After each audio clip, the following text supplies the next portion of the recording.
Denting yang berbunyi dari dinding kamarku, sadarkan diriku dari lamunan panjang. Tak terasa malam kini semakin larut, ku masih terjaga. Assalamualaikum warahmatullahi wabarakatuh. Waalaikumsalam warahmatullahi wabarakatuh. Perkenalkan, saya Malina Hidayanti. Saya adalah calon guru penggerak angkatan 9 dari Kabupaten Grobogan. Di sini saya ditemani oleh rekan kerja saya, Suwartini.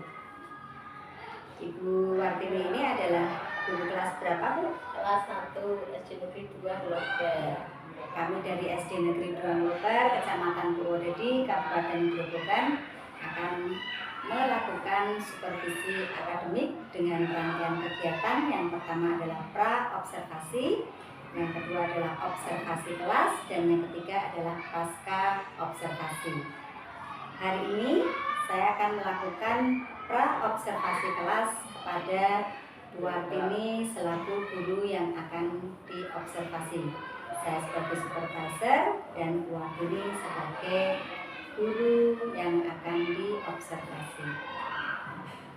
Bagaimana kabarnya hari ini, Bu Wartini? Baik, sehat, Bu. Alhamdulillah. Hari ini adalah hari Rabu, tanggal 3 Januari. Saya akan melakukan tanya jawab Ibu sebagai rangkaian kegiatan dari pra-observasi kelas.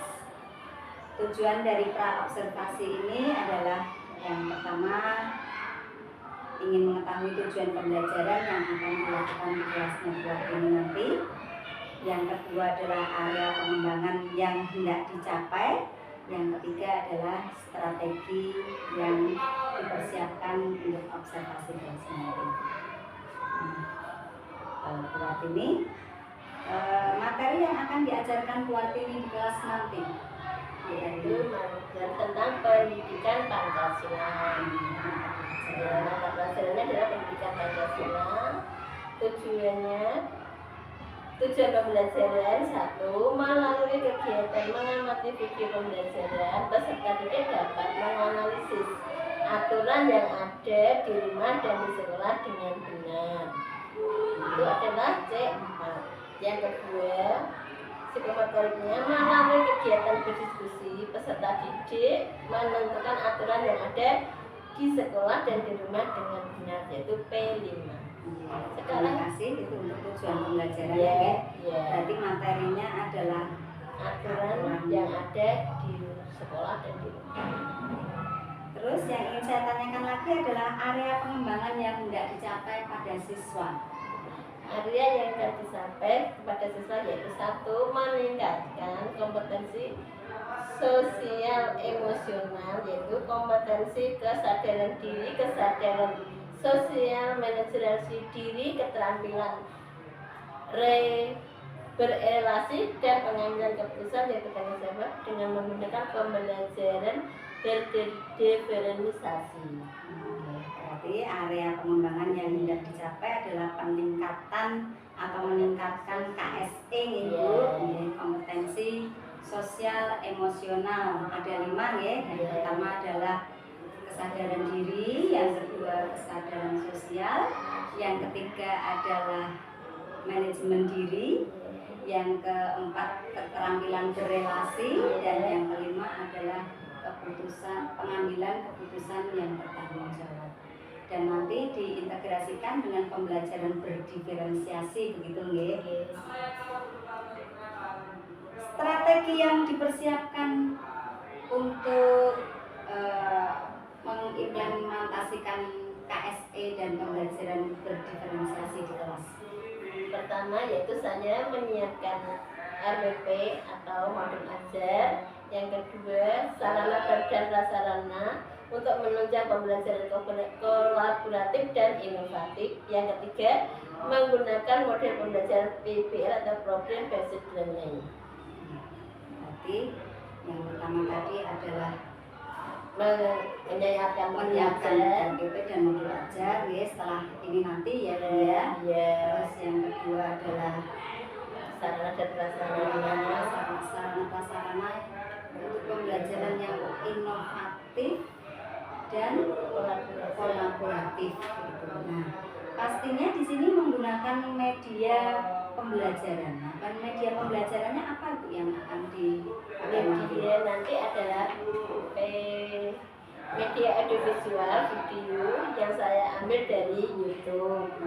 Terus yang kedua PowerPoint, slide pembelajaran melalui PowerPoint. Yang ketiga media konkret atau papan aturan. Yang keempat yaitu word atau game edukatif online. Bagus sekali itu Bu. Sangat inovatif ya. Juga bisa untuk mengaktifkan siswa biar lebih kolaboratif. Jadi KSE-nya nanti bisa dapat kelima-limanya. Selain media ada alat-alat yang digunakan buatnya? Alat yang digunakan satu LCD, proyektor laptop, kedua jaringan internet, yang ketiga LKPD, lembaga kerja siswa. Jadi membutuhkan jaringan internet ya, karena di sini ada beberapa yang diambil dari YouTube dan game online tadi. Selanjutnya adalah strategi pembelajaran di kelas yang akan Ibu terapkan nanti. Strategi pembelajaran yang saya pakai tadi kodenya kan pembelajaran proyek based learning atau PBL. Metode pembelajaran saya yaitu ceramah, tanya jawab, diskusi, dan mengerjakan LKPD tadi lembaga kerja siswa.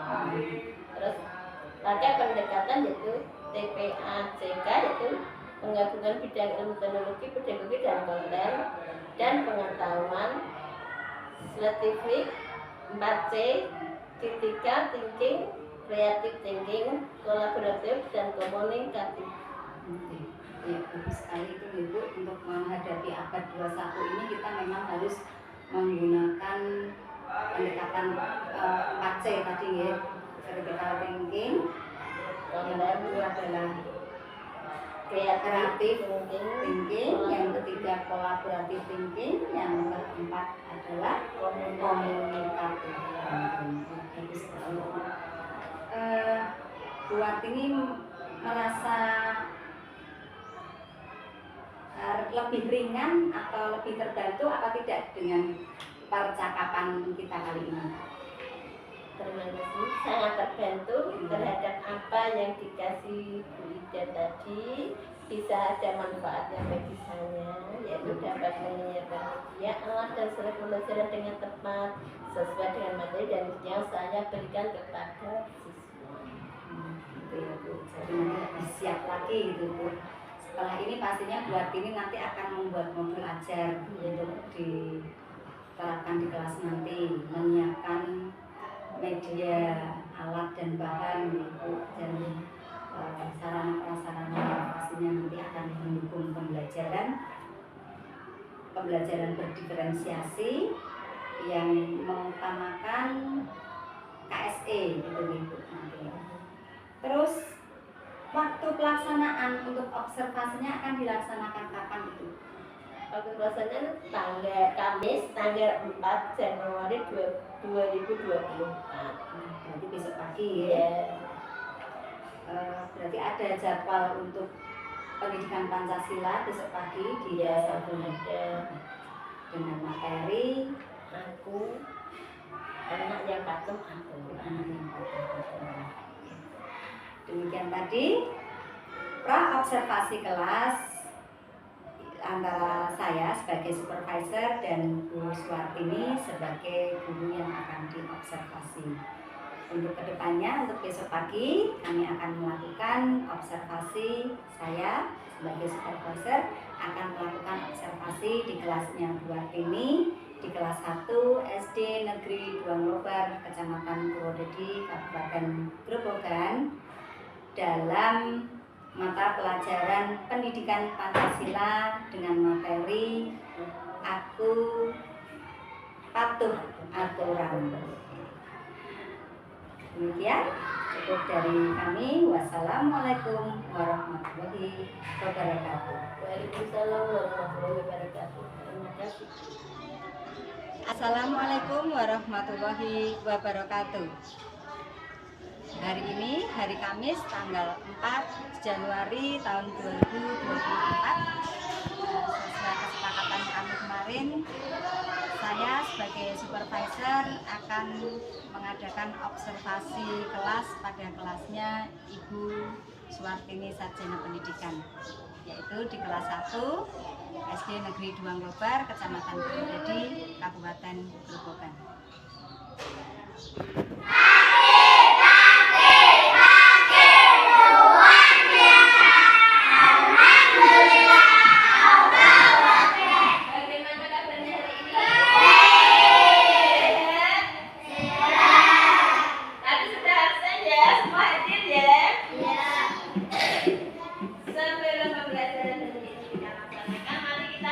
Berdoa terlebih dahulu. Disiapkan ketua kelas, ketua kelasnya Pak Enan, ya disiapkan seperti biasa. Berdiri. Yuk. Tanganku atas menggenggam bintang, tangan ke samping tusuk yang tegak.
Pembelajarannya yaitu 1.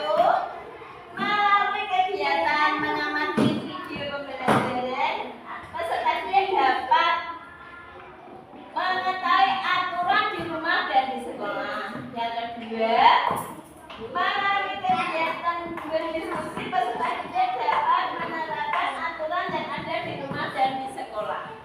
Ya. Sekarang kita lanjutkan yaitu tentang video pembelajaran. Sekarang guru mau tanya, siapa yang senang melihat film atau YouTube? Sekarang siapa yang suka menggambar? Saya. Ya, yang suka menggambar? Peserta sini coba yang suka menggambar. Fairan, duduk sana.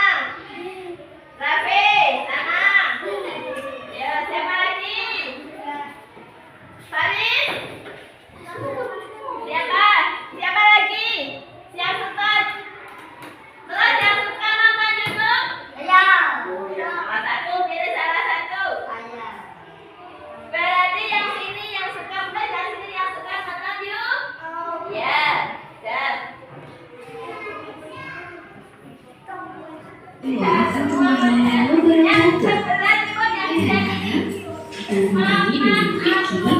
Kali ini kita akan belajar mata pelajaran pendidikan Pancasila, materi aturan di rumah dan di sekolah. Masih semangat belajarnya hari ini ya? Nah, siapa yang tahu arti aturan? Aturan adalah tindakan yang harus dilakukan. Nah, yang kita pelajari hari ini adalah aturan di rumah dan aturan di sekolah. Aturan aturan di rumah adalah aturan yang ada di rumah dan harus dipatuhi dan dilaksanakan anggota keluarga seperti ayah, ibu, dan anak. Sedangkan aturan di sekolah adalah aturan yang ada di sekolah yang wajib dipatuhi oleh semua warga sekolah, baik guru maupun siswa. Warahmatullahi wabarakatuh. Kembali dengan Vicky. Kali ini kita akan belajar mata pelajaran pendidikan Pancasila, materi aturan di rumah dan di sekolah. Masih semangat belajarnya hari ini ya? Nah, siapa yang tahu? Aturan adalah tindakan yang harus dilakukan. Nah, kita pelajari hari ini adalah aturan di rumah dan aturan di sekolah. Aturan di rumah adalah aturan yang ada di rumah dan harus dipatuhi dan dilaksanakan anggota keluarga seperti ayah, ibu, dan anak. Sedangkan aturan di sekolah adalah aturan yang ada di sekolah yang wajib dipatuhi oleh semua warga sekolah, baik guru maupun siswa. Ayo, sobat yang tadi melihat aturan yang ada di papan aturan, kalian tulis apa saja yang kamu ketahui tentang papan aturan yang di sekolah dan di rumah. Kalau yang berbeda-beda, tadi kalian kan sudah melihat video pembelajaran tentang aturan di sekolah dan di rumah. Coba apa tadi aturan yang ada di sekolah? Apa? Ayo, yang kamu lihat tadi. Ya, terus. Sampai kamu ingat. Ya, terus. Ya, terima kasih. Apa lagi?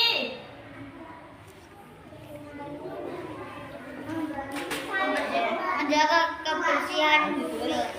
Ya. Coba kalian tulis. Ayo, aturan yang ada di sekolah ditulis. Apa tadi? Apa tadi? Tulis.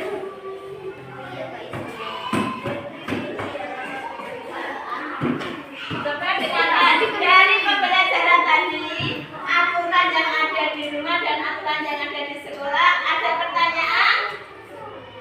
Ada pertanyaan tidak? Sudah jelas semua? Ya sudah. Tadi yaitu kesempatan yaitu tentang aturan yang ada di rumah dan aturan yang ada di sekolah. Oke. Sebelum pembelajaran kita tutup, mari kita menyanyi dulu yaitu lagu Gundul Gundul Landong. Aku daerah. Ayo, 1, 2, 3. Gundul, gundul, padundul. Keberengan. Yuki, wakorkan.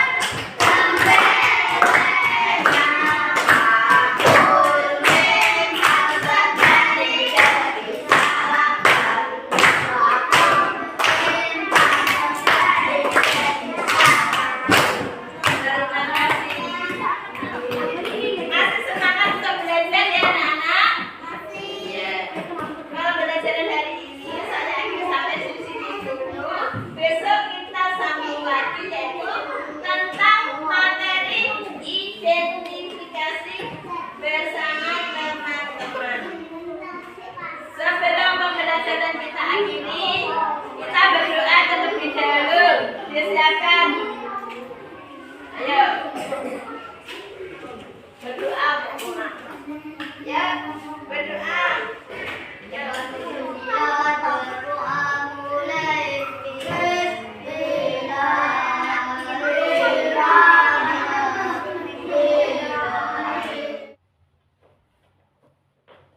Tadi kita sudah melaksanakan observasi di kelasnya Bu Artini. Nah, selesai observasi, saya ingin berbincang-bincang kembali lagi dengan Bu Suwartini, Sarjana Pendidikan, selaku guru yang diobservasi. dan saya sebagai supervisor. Assalamualaikum Bu Artini. Waalaikumsalam warahmatullahi wabarakatuh Bu Ida. Bagaimana Bu rasanya setelah observasi kelas tadi? Mohon maaf Bu, saya merasa kurang maksimal tadi.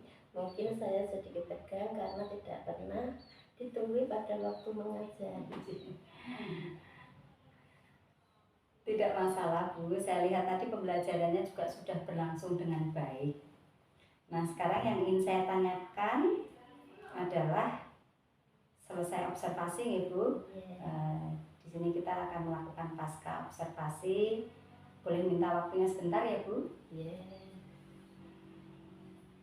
Saya tanyakan kembali ya Bu, apa area pengembangan yang ingin Ibu kembangkan pada kelas Bu Artini dalam pembelajaran tadi?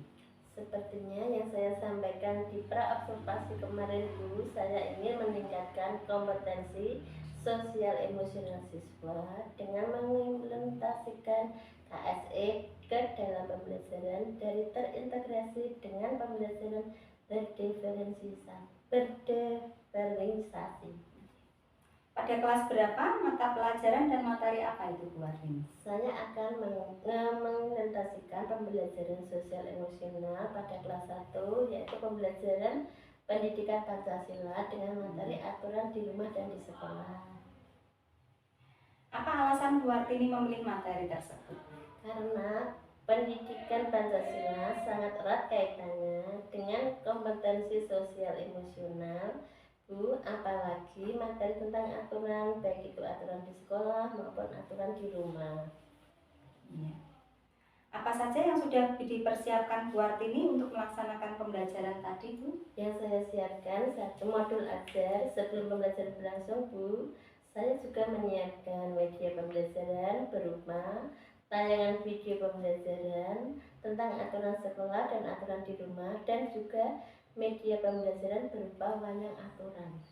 Wah, sangat inovatif sekali itu Ibu. Apakah media pembelajaran tersebut Bu Artini membuatnya sendiri? Untuk wayang aturan saya buat sendiri Bu, namun untuk video pembelajaran saya menontonnya dari YouTube. Ya, tidak masalah juga, yang penting kita sudah berusaha ya Bu.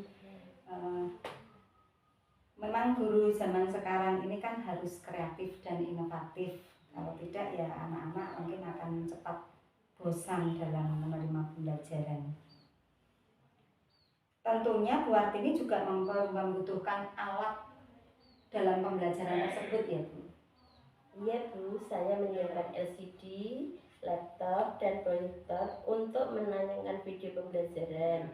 Selain itu saya menyiapkan LKPD untuk pengerjaan proyek dan lembar evaluasi untuk mengetahui tingkat keberhasilan pembelajaran anak.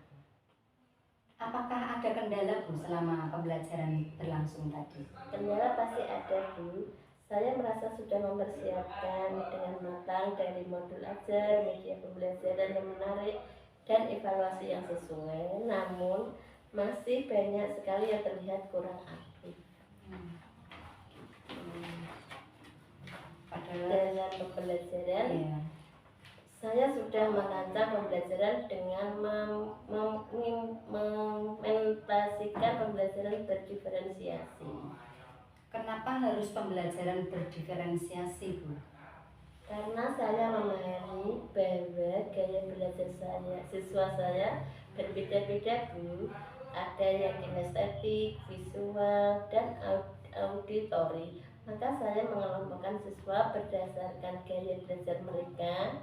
Yang bergaya belajar visual dan auditori saya sajikan video pembelajaran, sedangkan yang kinestetik saya sajikan wayang aturan. Begitu, padahal sudah matang sekali persiapannya, namun masih saja ada kendala ya Bu. Kira-kira apa yang menyebabkan siswa kurang aktif itu tadi Bu?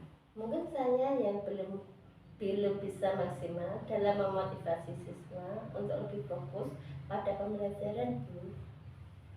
Berarti kendalanya ada pada diri Bu Artini sendiri ya? Meskipun ada juga faktor dari siswa juga. Nah sekarang bagaimana Ibu akan mengatasi kendala tersebut? Saya akan berusaha terus meningkatkan kompetensi pedagogik saya, Bu, dan kompetensi sosial emosional saya pribadi sebelum saya menerapkan pembelajaran sosial emosional pada siswa saya. Akan belajar dari berbagai sumber bagaimana cara membuat siswa fokus pada pembelajaran, caranya memotivasi siswa dengan baik. Dari berbagai sumber, wah ini menarik sekali Bu. Misalnya apa? Sekarang kan banyak webinar-webinar tentang cara meningkatkan kompetensi guru Bu, di PMM pun juga ada. Kalau memang perlu, saya akan meminta salah satu rekan kerja untuk mementori saya agar kompetensi saya bisa meningkat tentunya. Rekan kerja saya yang punya kelebihan dalam kompetensi pedagogi. Wah, bagus sekali ini. Setelah belajar dari berbagai sumber itu tadi, apa rencana tindak lanjut Bu Wartini? Saya akan mengimplementasikan ilmu yang saya peroleh dengan menerapkan pembelajaran sosial emosional tadi pada siswa dengan strategi pembelajaran yang berbeda nanti, Bu. Rencana yang bagus. Kapan itu Bu akan dilaksanakan? Mungkin sesegera mungkin, Bu, setelah saya mendapatkan bekal yang cukup, insya Allah minggu depan. Saya rasa minggu ini anak belum siap belajar penuh efek dari libur 2 minggu. Iya, betul sekali. Baiklah, saya hanya dapat mendoakan semoga rencana Bu Wartini nanti terlaksana dengan baik dan sukses ya Bu. Terima kasih atas waktunya dan sampai ketemu lagi nanti di kegiatan selanjutnya. Saya tidak sabar menunggu kabar baik dari Bu Wartini nanti. Amin. Terima kasih dukungan dari dan doanya, Bu. Terima kasih juga sudah membantu saya menemukan solusi untuk permasalahan di kelas saya. Sama-sama Bu, terima kasih juga. Wassalamualaikum Bu Wartini. Waalaikumsalam warahmatullahi wabarakatuh, Bu Ida.